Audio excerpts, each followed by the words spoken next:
Si on m'avait dit il y a quelques années, quand je pesais 95 kg et que je détestais les sports d'endurance, que je m'élancerais sur un format L, je n'aurais juste tout simplement pas cru. Et pourtant, aujourd'hui on y est. J'ai 1,9 km de nage, 90 km de vélo et 21 km de course à pied à parcourir. Mais avant tout ça, j'aimerais tout simplement revenir quelques années en arrière pour qu'on voit tout simplement d'où je viens et l'évolution que j'ai pu avoir. Quand je regarde mes photos d'adolescence aujourd'hui, j'ai tout simplement du mal à me reconnaître.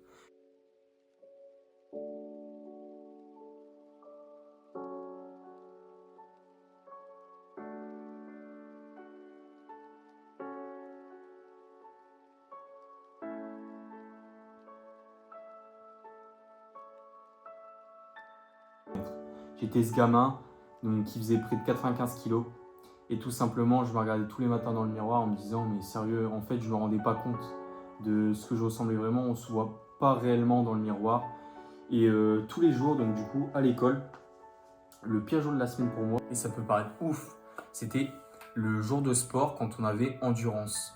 C'est quelque chose de fou, mais en fait il faut savoir qu'à l'époque, que ce soit au croche du collège ou cycle d'endurance au lycée, pour moi c'était pas un exercice, c'était tout simplement une corvée. C'est-à-dire que en fait j'allais et je savais que tout simplement j'allais être nul. C'est vrai que j'aimais le sport en général, hein, que ce soit les sports d'endurance, enfin les sports collectifs ou le tennis de table par exemple, des choses comme ça, tous les sports, on va dire global avec raquette ou ballon, tout ça j'aimais bien. Mais les sports d'endurance pour moi c'était une corvée, tout simplement parce que j'étais mauvais. Et je suis quelqu'un qui a toujours eu cet esprit compétitif dans ma tête, à toujours vouloir donner le meilleur de moi-même, que en fait c'était pour moi une corvée. Il faut savoir qu'au lycée, au collège, tout simplement, il y avait les crosses qui étaient organisées toutes les années. Et je finissais tout simplement tout le temps dans les derniers. Pourtant, c'était de mémoire 1,5 km à faire. C'était vraiment des petites distances. Et en fait, ça me semblait insurmontable. Il faut se dire que même à l'époque, 1,5 km, j'étais obligé de m'arrêter toutes les 2 minutes, tellement pour moi, c'était compliqué. Je me souviens également qu'au lycée, on avait plusieurs séances, que ce soit des séances VMA ou des tests, tout simplement, tests VAMEVAL, tests VMA, où tout simplement, je me souviens qu'à cette époque-là, je devais avoir aux alentours de 18 ans, je faisais tout simplement j'avais eu 10,5 de VMA, ce qui est tout simplement catastrophique. Et donc du coup, tout ça, pour moi, en fait, ça me semblait juste... les sports d'endurance, ça me semblait juste insurmontable et c'était pas fait pour moi. Et en fait, même tout mon entourage pourrait dire, en fait, c'est clairement pas fait pour lui. Puis pourtant, j'ai essayé de trouver un refuge dans le football, c'est-à-dire que pendant près de 10 ans, j'ai fait du football étant petit. Donc j'ai commencé vraiment très jeune, à l'âge de, je dirais, 6-7 ans. Et j'ai fait ça jusqu'à mes 17 ans.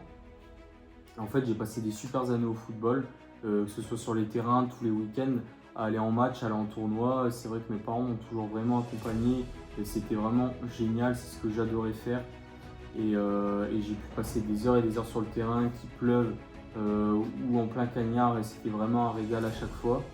Mais j'ai toujours eu mes limites, c'est-à-dire qu'avec mon physique, c'est vrai que par rapport à tous les autres, c'est tous des petits mecs qui couraient sur le terrain. Moi j'étais plus gros, j'étais gros tout simplement, et j'ai toujours eu mes limites. Et à un moment en fait j'ai eu mes aventures dans le football où un de mes coachs m'a tout simplement relégué totalement, il m'a pas gardé dans son équipe. Et donc du coup c'est là que j'ai eu le déclic à me dire bah, aujourd'hui ok, j'étais dégoûté de ce sport, j'ai arrêté le football tout simplement et je suis passé à autre chose. Et quelques années plus tard, je me suis dit tout simplement c'est pas possible, il faut que je le reprenne en main. Donc j'ai commencé à bien manger et je me suis dit bah je me suis mis au sport d'endurance, à la course à pied. J'ai eu ce déclic là, mais ce sport de la course à pied, c'était pour moi un moyen de perdre du poids sans forcément me dire ok je vais aller viser la performance pour le coup. En fait je me suis mis à courir. Mes premiers footings c'était vraiment catastrophique. Il faut savoir que toutes les 2 minutes je m'arrêtais. Je me souviens que mes premières courses j'étais aux alentours de 3-4 km maximum et j'étais à 7 minutes 30 au kilomètre, donc je viens très loin dans le sport d'endurance, c'est ce que je peux vous dire.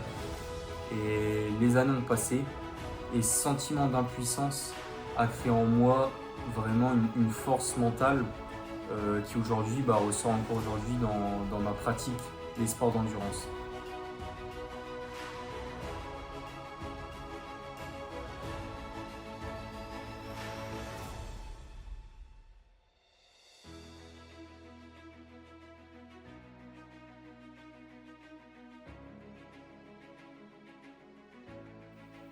Je n'aurais pas expliqué en réalité pourquoi je me suis lancé réellement dans le sport, dans la course à pied en premier. Mais en fait, c'est d'un coup, en fait, je sais pas, été pour perdre du poids et puis au final, je me suis vite rendu compte que je me suis fixé des objectifs. En fait, ça me plaisait et ça me plaisait de plus en plus. Et en fait, les gens autour de moi ont été vraiment choqués de cette transformation parce que c'est vraiment pas un sport qui m'était destiné à la base. Et ça, c'est quelque chose dont je suis vraiment fier. Aujourd'hui, donc du coup, en m'étant lancé dans la course à pied en novembre 2024, j'ai pratiqué un an de course à pied où j'ai pu réaliser mon premier 10 km, mon premier semi-marathon en 3 mois et mon premier marathon en 8 mois. Ce premier marathon, je le termine en 3h30. Et en fait, j'en avais pas assez. J'adorais ce sport. Et puis à un moment, je me suis dit, j'ai fait entre guillemets le tour de la course à pied alors que c'est pas vrai. Je me suis dit, il me faut de nouveaux défis. Donc je me suis lancé dans le triathlon en novembre 2025. Je me suis inscrit dans mon club, donc dans le club de ma ville. Et je me suis dit, ok, c'est quoi le nouvel objectif? Et je me suis lancé cet objectif fou, réaliser un half Ironman.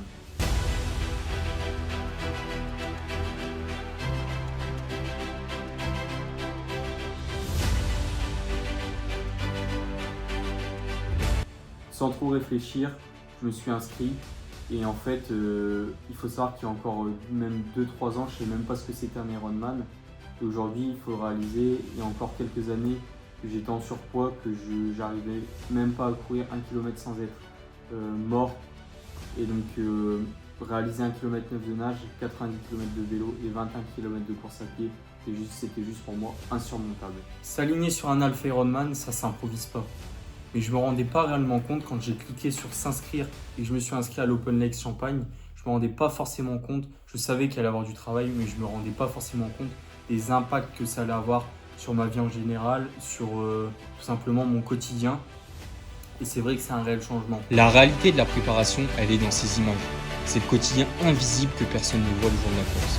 C'est le réveil qui sonne à 5h30 du matin. Dehors, il fait nuit, il fait froid, tout le monde dort. Toi, tu enfiles ton cuissard et tu montes sur le home trainer pour une séance de PMA de 2h, 3h, 4h. Les jambes brûlent, le ventilateur tourne et les minutes durent des heures, mais tu penses à cette foutue ligne d'arrivée. À vélo, le travail a été chirurgical. J'ai réalisé des blocs et encore des blocs à intensité sweet spot, tempo, VO2. L'objectif était de décaler mon seuil pour que je roule le plus vite possible en économisant le plus de watts, une zone de confort relative. J'ai appris à faire corps avec mon cannonball, à peaufiner ma position aéro au millimètre pour fendre l'air et économiser chaque watt précieux. Mais le plus gros défi pour moi, ça a été la natation. Passer d'un gamin qui détestait l'eau à un mec qui doit enchaîner 1900 mètres en lac, en mer, c'est une montagne à gravir. Et dis-toi combien de fois j'ai poussé cette porte de la piscine en me disant mais pourquoi je suis là? Je déteste, vraiment je n'aimais pas ce sport. Combien de bandes de crottes j'ai enquillé à bouffer de la technique, à essayer de comprendre comment poser mes appuis, comment gainer mon corps pour qu'il glisse au lieu de couler. Au début, faire 2 longueurs me laissait à bout de souffle. Aujourd'hui, je suis capable de nager des centaines de mètres sans m'arrêter. Bon les gars, aujourd'hui donc on est samedi, on se retrouve pour un petit footing de déblocage, 50 minutes. C'est que demain on a le triathlon des Limbremonts au centre S, c'est assez court. Donc aujourd'hui on a un petit footing avec quelques accels sur la fin. Puis on se retrouve demain pour le triathlon. Allez, let's go!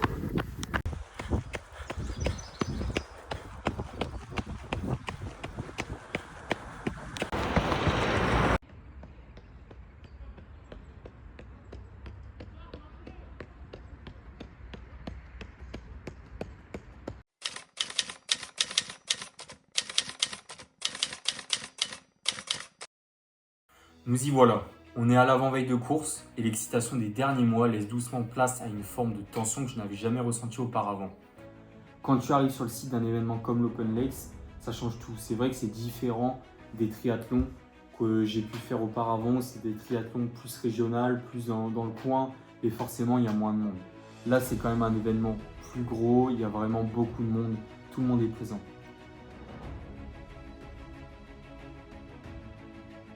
Donc j'arrive le jour d'avant, j'avais pris une chambre d'hôtel là-bas et je suis arrivé tout simplement dès l'ouverture du village pour vraiment m'imprégner des lieux, me rendre compte un peu de l'atmosphère, etc. Donc j'arrive là mon veille de course, il fait déjà 37 degrés dehors, juste en attendant, en faisant la file d'attente pour récupérer mon pack athlète. Je me rends compte de la chose, en fait je me dis si c'est comme ça demain, ça va être vraiment une journée dure.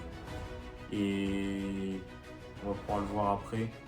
Mais donc du coup, je fais la queue, je récupère mon dossard, je récupère mon pack athlète et je me rends sur le départ natation pour me rendre compte un peu de comment va être le parcours. Et c'est vrai que là, quand j'arrive face au lac, en fait, je me rends compte de la grandeur du lac. C'est vrai que comparé au triathlon où tu peux nager dans des petits lacs, etc., dans les autres triathlons, là, je suis arrivé, le lac il est gigantesque et là, je vois la bouée. La bouée au plus loin et je me dis waouh, 1900 mètres c'est long en fait, tu t'en rends pas compte mais c'est super loin et je me dis ok, donc t'inquiète, ne stresse pas, ça va le faire. Donc je repars, je fais un petit tour, je regarde un peu où va passer le parcours course à pied, je regarde également où se situe la T1 pour poser le vélo, enfin pour reprendre le vélo, etc. Où se situe tout ça, prendre un peu toutes les informations et je repars à l'hôtel, je pose toutes mes affaires et je prépare l'ensemble de mes affaires, que ce soit mon casque avec les étiquettes, etc. Tout est prêt. Je pars au resto, je mange un bon plat de pâtes au soir. Et là, en fait, le stress, plus tu avances, moins il y a d'heures avant le départ de la course et plus tu as le stress. Donc, je vais me coucher assez tôt. À 22h30, je suis au lit. Je dors vraiment très rapidement.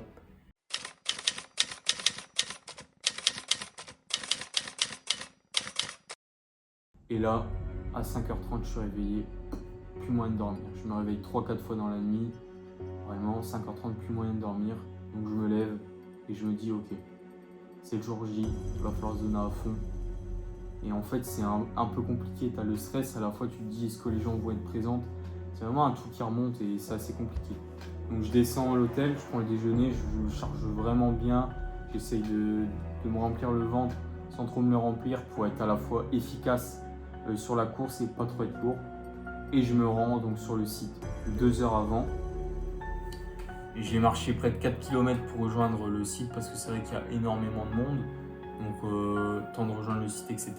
Là il y a une foule immense parce que c'est vrai que l'Ironman Full Distance a été lancé à 7h au matin. Nous on partait à 10h40. Donc il y avait déjà vraiment beaucoup de monde sur le parcours.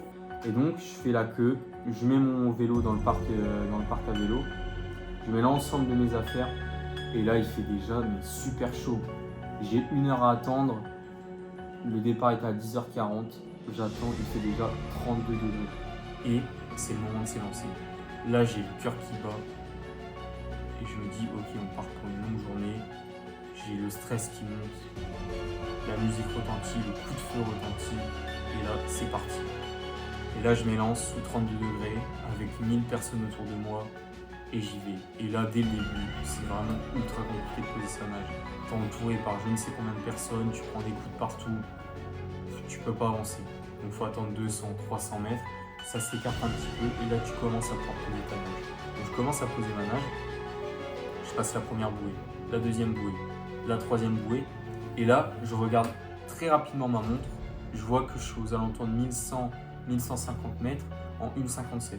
Je me dis ok, je suis plutôt content et je me dis ok, allez Clément, maintenant c'est le moment d'accélérer, d'essayer de pousser un peu plus sur les bras, d'essayer de réduire et pourquoi pas aller chercher les 1,55 au 100. Je me dis ça, donc je commence à accélérer, etc. Puis très rapidement on arrive à la bouée pour tourner et pour faire demi-tour. Et là, de nouveau, on se regroupe avec énormément de monde, donc de nouveau gêné, de nouveau pas possible de poser réellement sa nage. Et là, à nouveau, je perds du temps. Il y a quelqu'un qui me chope le pied, qui me tire vers l'arrière. Il y a vraiment, tu prends des coups un peu partout. Donc du coup, ça m'a un peu déstabilisé. Et je sors de l'eau, j'arrive, donc je vois 1921 mètres en 2 minutes au 100, 38 minutes 30. Donc un peu déçu quand je vois la montre quand même. Et je me dis, ok Clément, c'est que le début.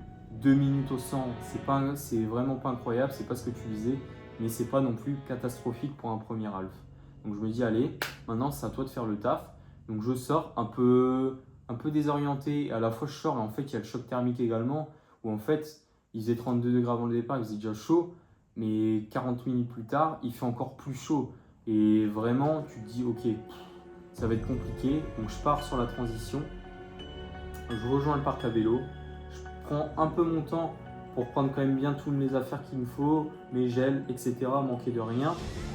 Je pars sur le vélo, et là, je sais que j'ai fini la natation, et pour enfin réellement m'amuser sur le vélo, donc je pars, position aéro, je me cale dans les watts, donc aux alentours de 200 watts. Et en fait, je vois que très rapidement, même en réduisant un peu les watts, 190, en fait, il n'y a vraiment pas grand chose d'écart sur l'allure à vélo. Et je me dis, pourquoi mettre plus de watts si tu peux gagner 0,5 km/h? Autant peut-être s'économiser, je sais pas comment ça va se passer après. Donc je reste en position bien aéro.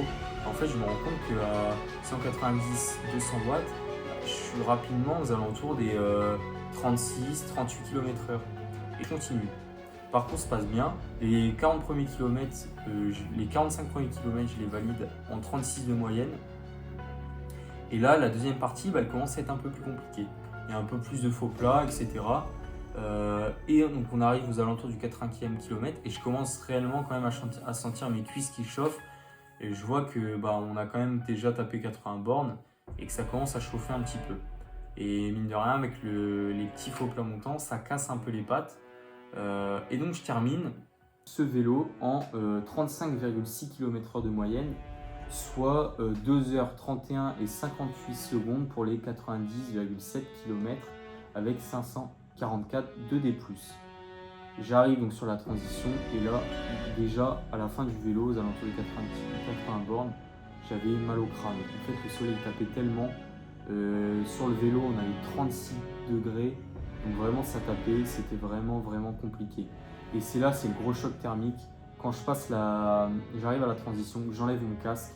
Et là, d'un coup, je reçois le soleil sur la tête. Et je me dis, pouah, la chaleur de dingue. Et c'est encore pire, c'est vraiment atroce. Et je me dis, la course à pied, le semi-marathon, ça va être vraiment compliqué. J'arrive, je pose mon vélo, j'enfile ma casquette, mes lunettes, je prends mes gels, je mets mes chaussures et je pars sur l'enrobé. Et là, toute la course, donc c'était 2 boucles de 19,5 km. Toute la course, mais réellement toutes les 19,5 km sont sur l'enrobé, en plein cagnard, il y a 0 ombre. Et là, je pars, les 2 premiers kilomètres, je me rends compte en fait de la chose. Je pars dans mes allures à 4,45, les 2-3 premiers kilomètres ça tient et rapidement je me dis Clément, oublie le chronomètre et en fait juste cours et va chercher cette finish line parce qu'aujourd'hui c'est pas possible de respecter l'allure, vraiment impossible. Sur l'enrobé il faisait plus de 39 degrés pendant toute la course à pied, il y a eu vraiment beaucoup d'abandon, beaucoup de malaise, d'arrêt cardiaque, c'était vraiment compliqué. Le premier tour je le valide. Et en fait, vraiment à la fin du premier tour, je me rends compte que ça va être vraiment dur. C'est vraiment dur. Je suis obligé de m'arrêter à chaque ravito pour vraiment me mouiller et refroidir le corps parce que c'est vraiment compliqué. On arrive, donc je passe le premier tour. Mentalement, c'est dur parce que déjà, tu peux pas respecter tes allures. Tu te dis, je me suis dit, je sors d'un vélo où vraiment, je m'attendais vraiment pas à atteindre ces allures de course. Et je fais un chrono vraiment super, je suis vraiment super content de moi pour le coup.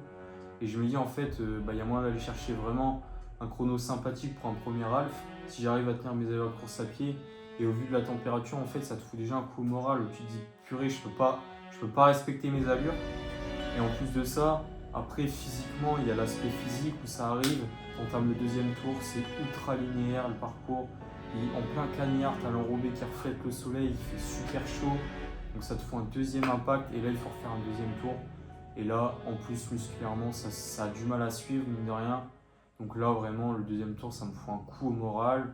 Je ralentis encore. Et donc, vraiment, je finis au mental. Les 3 derniers kilomètres sont vraiment terminables. En fait, j'ai même pas le temps de repenser à toutes les heures d'entraînement pour me motiver. Je suis vraiment dans cette course où je suis abattu en fait par la chaleur, que je pense à rien. Et là, enfin, je me dis ok, c'est le dernier kilomètre. Je vois du monde, je commence à voir du monde, à voir la ligne d'arrivée au loin, et je me dis Clément, tu l'as fait, c'est bon, allez, donne tout jusqu'à la fin. Et là, quand tu entres enfin sur ce tapis, si tu vois cette ligne au bout,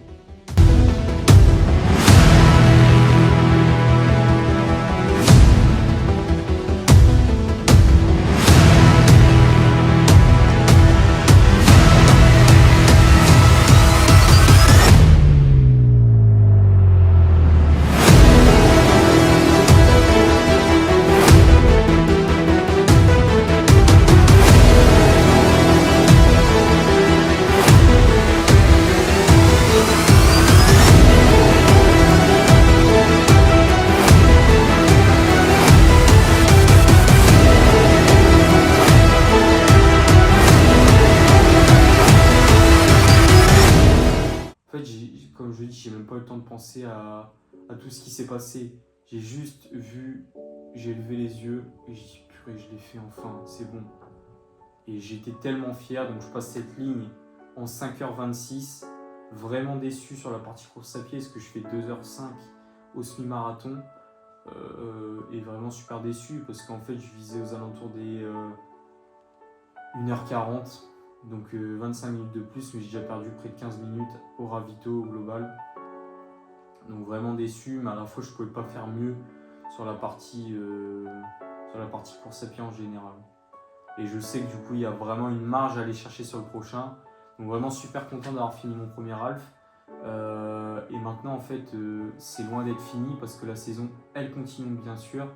Et donc objectif prochain, donc un mois plus tard sur le challenge Turku en Finlande. Donc sur la distance L encore une fois, où ce coup-ci on va essayer d'aller chercher un meilleur chrono en natation. Essayer tout du moins de refaire ce chrono similaire en vélo, parce que je suis vraiment content de mon chrono. Si je peux faire encore mieux, ce serait génial. Et en course à pied, essayer de se rapprocher des objectifs avec une chaleur qui devrait être bien moindre en Finlande. Donc ça peut être vraiment intéressant d'aller abaisser ce chrono de 5h26 et se rapprocher, on va dire, en dessous des 5h10, voire se rapprocher des 5h.